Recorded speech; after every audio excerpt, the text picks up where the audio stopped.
Good morning, everyone. Welcome to Virtual DevConf US.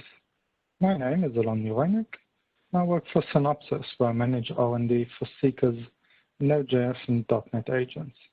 If you haven't heard about Seeker, or rather haven't heard about Seeker yet, Seeker is probably the best IaaS product out there today. But unfortunately, since IaaS is not my topic today, this is the last time I'm going to mention it. Instead, today, I want to talk about security awareness. Before I go in, just to set the expectations correctly, listening to this talk will not make you a security expert. In fact, I don't believe that listening to any 30-minute talk could make you a security expert, and I won't even try. What I do want, or at least hope to achieve today, is first of all to spark your interest in security. Second, I want to raise your awareness to security. And third, hopefully, I want to help you get to the point that when you sit down to your day job, sit down to develop, you have security on your mind. So in the security industry, we like to say that security is everyone's responsibility, which is completely true, and I do not mean to dispute it even for one little second. But although security is everyone's responsibility, it all starts with the developers. Although we share this responsibility with everyone else who is involved in producing software, at the end of the day, if a developer does not introduce a security vulnerability in the code to begin with, everyone else's job just became a whole lot easier. So today, I'm going to focus on security awareness for developers, which I think is quite appropriate since we are at DevConf. Now, I don't claim that everyone should or even could be a security expert, but as I said, I do want to start with awareness. And for this, I want to introduce OWASP. OWASP stands for the Open Web Application Security Project. It's an organization devoted to promote awareness of security, to promote knowledge in security, and to promote more secure development practices. Now, as the name suggests, OWASP is focused on web applications.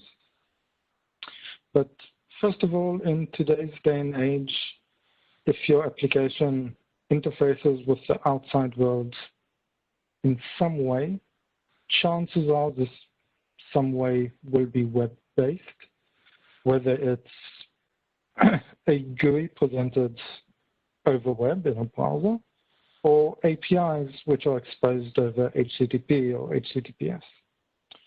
Second, even if your application does not have a web aspect, most, if not all, of this knowledge, let alone the awareness, can be easily transferable to any medium or interface your application exposes.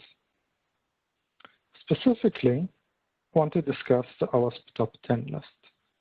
Now, this Top-10 list is a list of the most prominent, most impactful, and most common security vulnerabilities.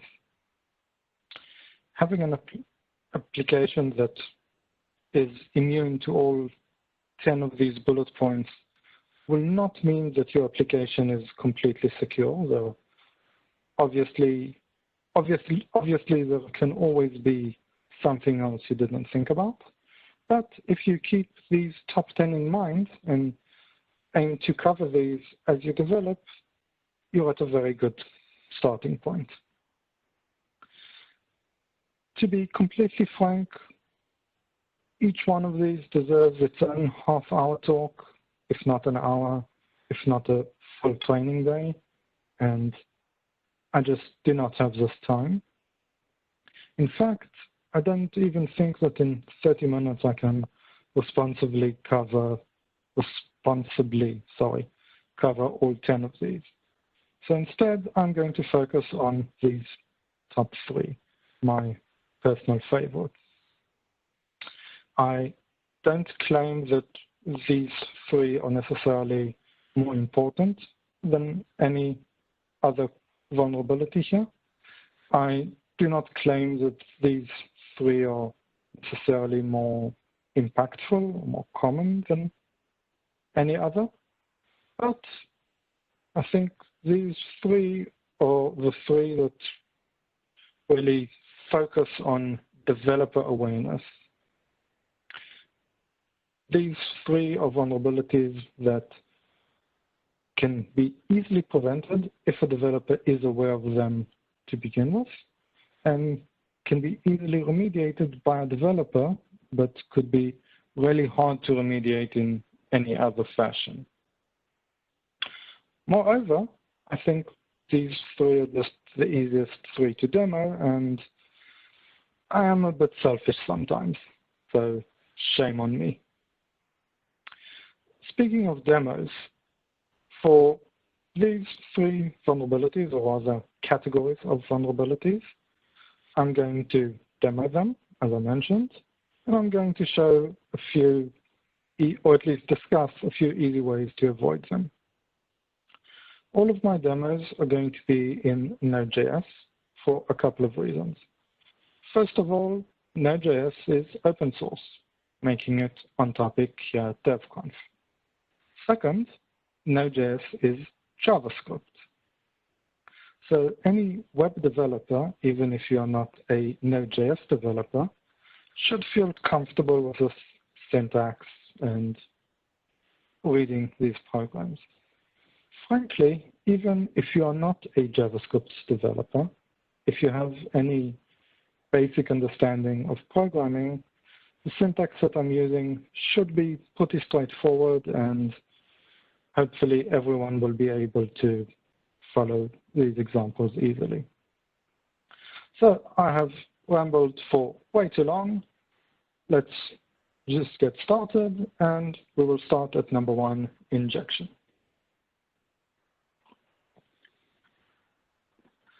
So injection attacks are probably the most famous, most ubiquitous security vulnerabilities that are out there.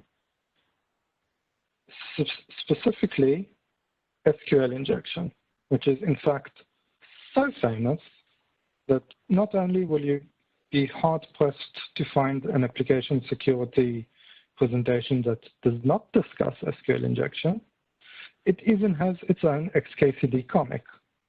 But since it is so famous and so well known, and my goal here is to raise awareness, I'm not going to talk about SQL injection. Instead, I want us to think about injection in the broadest terms possible. So injection attack is any attack where tainted input, where untrusted input that comes from outside your application is meant by the developer to be plain old text, but due to some special character or characters, it gains a semantic or syntactic meaning. Well, that was a mouthful. Let's see an example and make this a bit clearer. So I have here a very simple login form, or at least the backend handler for a login form. Now, as you can see, this form uses the honor system and will accept any username password combination. This is, of course, a horrible security practice which you should never do in the real world. So if we are all about raising awareness to security, please do not do this. But for our demo's sake, let's assume we have a login form which validates your username and password, and once it receives a username, it logs it in our enterprise-grade logging framework, which is just pointing to the console. And again, as before, this is just a demo. This is just demo code. Please never do this in a real scenario. So let's see how this all comes together. I have here a very ugly login form because I'm really not a very good web application developer or web developer. But nonetheless, it works, and if I input my username Allon and my super secret password, I can log in, and you will see a log message which says Allon logged in. Now, I can try to exploit this using the form, but that isn't always comfortable. So instead, I'll use curl, and I'll send a payload which has a \n in it, a line break.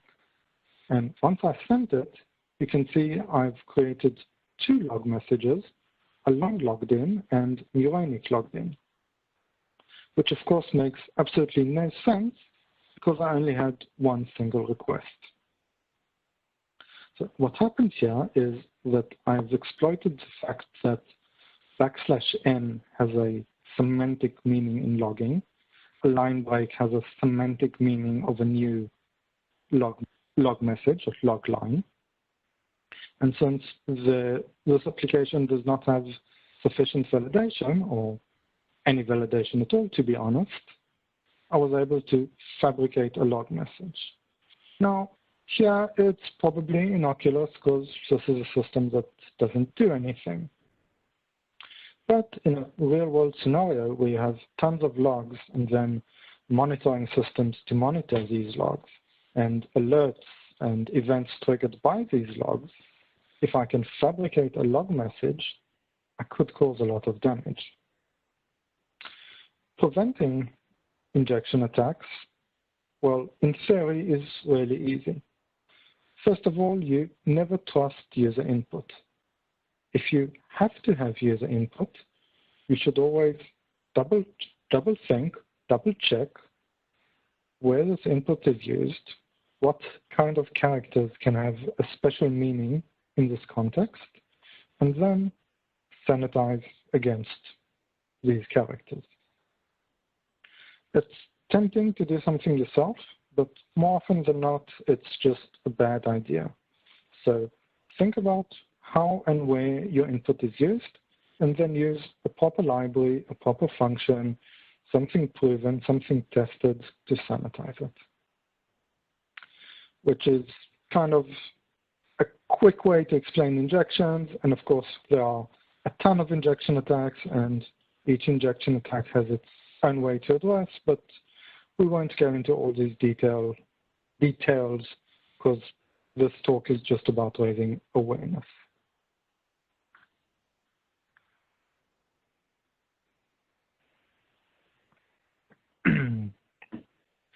The second type of attacks I want to discuss are XML external entities, or XXE. Now, if you grew up, or if you started programming back in the late 90s, early noughties, or as we like to call them, the Iron Age, XML was everywhere. Nowadays, it's fallen from grace a bit.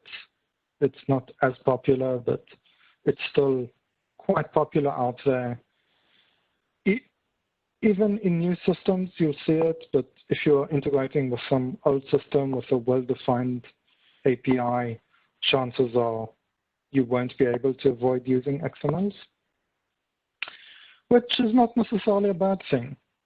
As someone who has used XML quite a bit in his career, let me tell you, XML is awesome. The problem with XML is also its advantage. It's really not a trivial format as it seems to be. XML has a ton of power, and sometimes, unfortunately, it has too much power, or as Peter Parker taught us, with great power comes great responsibility. One of these features, which I want to discuss, are external entities. So XML allows you to define other entities in other functions and then reference or include them in your own file, which sounds like a good idea if you knew it, but if you don't, let's see how much damage it can do. So again, an example. I have here a really simple web application which receives an XML, parses it, and returns the content of the name node in it. So, seeing this in action, I will not display my poor design skills here. This is just an API. So I will use curl to send a payload. I've sent an XML here with a root element, inside it a name element, inside it the name Allon, and I get back name is Allon, which is awesome. But what if I sent a more complicated XML, which defines an entity stored in a file named secret.txt?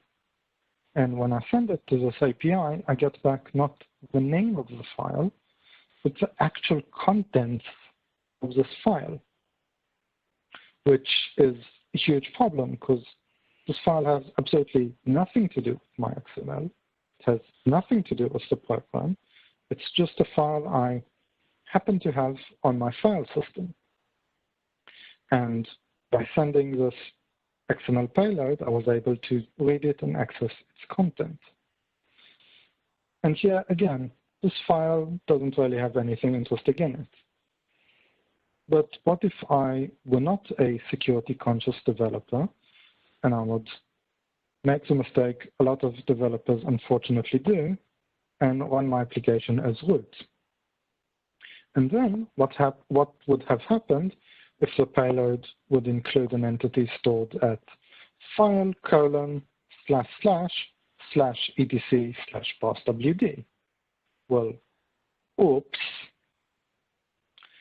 Luckily, handling XML external entities is usually pretty simple. The best way to do this is, of course, just to not use XML if you can avoid it, which unfortunately isn't always your choice. But if XML is a given, most parsers will allow you to disable external entity parsing. And in fact, a lot of them will not have this option enabled by default. So whether it is or is not enabled by default, just make sure it's disabled and you won't be affected by external entities. If you have an XML parser with this functionality enabled and you cannot disable it because the system somehow depends on it, you'll have to go the long route and have an inclusion list and really strictly check what files are allowed as entities and what can or cannot be accessed. It's a bit more complicated, it's a bit more work, but again, definitely doable. So keep an eye on how you parse XMLs.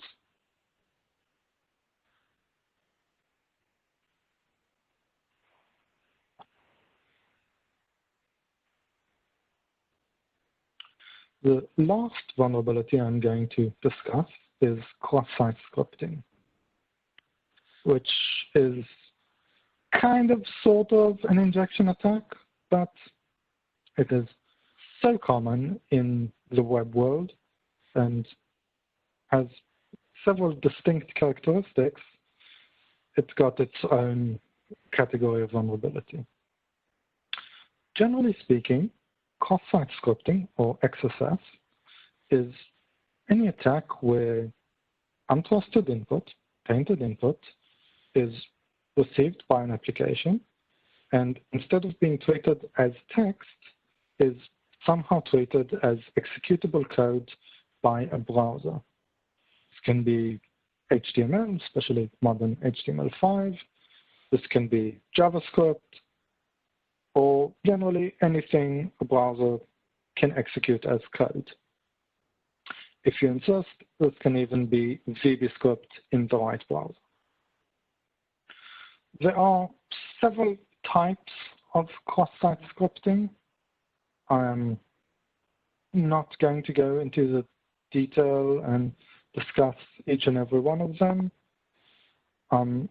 Today, I'm going to focus on stored XML. Stored XML is a type, well, excuse me, stored XSS, of course, stored cross-site scripting. So stored XSS is a type of attack where a payload is delivered to the application, a website, a web application. This application stores it, it saves it somehow, be it file, be it database, be it whatever. And then a second time this site is accessed by a victim, essentially, the victim's browser will somehow load this payload, and the victim's browser will execute this payload as some sort of executable code. Again, usually JavaScript, but not necessarily. So let's again see an example here. I have here a comments form, which does two things. First of all, it asks you how DevConf was and allows you to submit your comment. And second, down at the end, it queries a database for the previous comments and then displays them in a reverse order of submission, so newest on top. The post handler for this form is pretty straightforward. It just takes the input and stores it into a database. You'll note that at the very least, I've used a prepared statement here. I'm treating this comment as a bind variable. So at the very least, there is no SQL injection attack here. But this, of course, does not mean that this application is safe, not by a long shot. Let's see this in action. So I have my, again, ugly page here because I am a very poor web developer. But still, nonetheless, this does work, and I can input my feedback saying DevConf is great, page is refreshed, and I get it back. Again, I could have attempted to exploit the form itself, but isn't really comfortable. So instead, I will use curl again and send a payload which includes a script tag and within it JavaScript that refreshes the page's location. Now, next time someone accesses this page, this JavaScript will be triggered and the page will be directed to DevConf US's homepage. As always, in this demo, no harm done. DevConf US is a completely safe page, but just bear in mind, I have executed here JavaScript which came from an untrusted source. And this JavaScript could have been much more nefarious. I could have redirected to some arbitrary malware site. I could have executed some malicious code to try and steal credentials. I could have done any number of nefarious things. So while no harm done, this is definitely a huge problem. The way to handle XSS attacks goes back to the injection playbook. The cardinal rule is you never trust input from a user, you never trust tainted input. If you can avoid having it, excellent, at least from a security point. But more often than not, the entire point of having an application is getting input from the user. So think about a comments page like this, you can't really have it without external input. But if you have to have external input, once again, sanitize it. Specifically, if there's any way, chance, form that this input is echoed back to some user's browser, is either the user who inputted it, or more often than not, some other victim, sanitize it, make sure the HTML tags are escaped, make sure the JavaScript code is escaped, and don't allow this to be executable code. And once again, don't try to reinvent the wheel.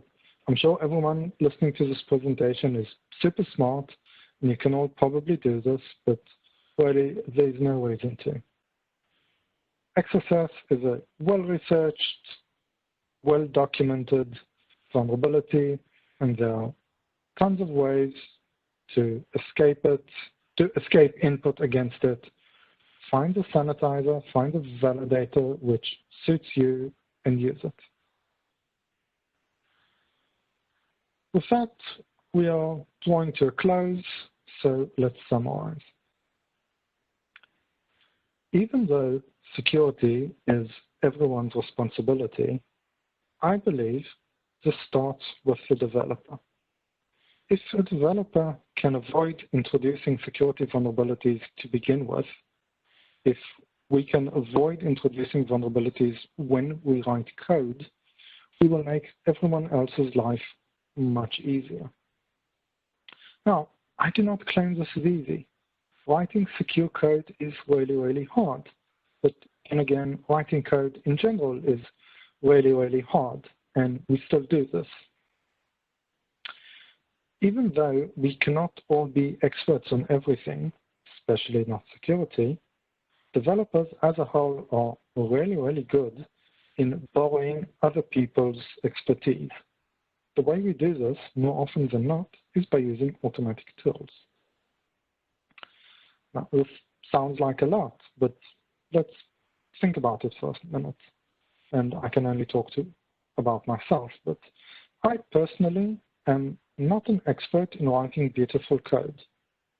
But as part of my CI pipeline, I use a linter, which helps me catch 95, 99% of the obvious problems. And then when a reviewer from my team who is an expert on writing beautiful code reviews my pull requests or merge requests or whatever you want to call them, he or she can focus on the interesting stuff and not on the trivial misalignments, using tabs instead of spaces, bad variable names or whatever. I am not an expert on writing bug-free code, but I use unit tests and system tests and integration tests and end-to-end tests and whatever have you tests as part of my pipeline, and I significantly reduce the amount of bugs even before my QA engineers look at my code. I think we should treat security the same way. We cannot all be experts on it, but there are a ton of tools, and I'm not going to turn this into a sales pitch, but there are a ton of tools that can check for security vulnerabilities in various parts of the product's lifecycle and in various aspects. If you aren't using at least some of these tools as part of your pipeline, if this isn't part of your concerns, you're missing out on a critical part of your responsibility as a developer. With that, I'll leave you with a couple of links to look at later. Of course, the OWASP Top-10 list, which I have discussed, the demos, or at least the source code for all of the demos I've shared here is available on my GitHub, along with a couple of other demos, which I did not have the time to include. And of course, just to give credit where it's due, curl, which I've been using for all of aforementioned demos. With that, I am really out of time. If there are any questions, I will happily address them once this recording is over. And until then, I just want to thank you for listening, thank you for your time, and wish you a great DevConf.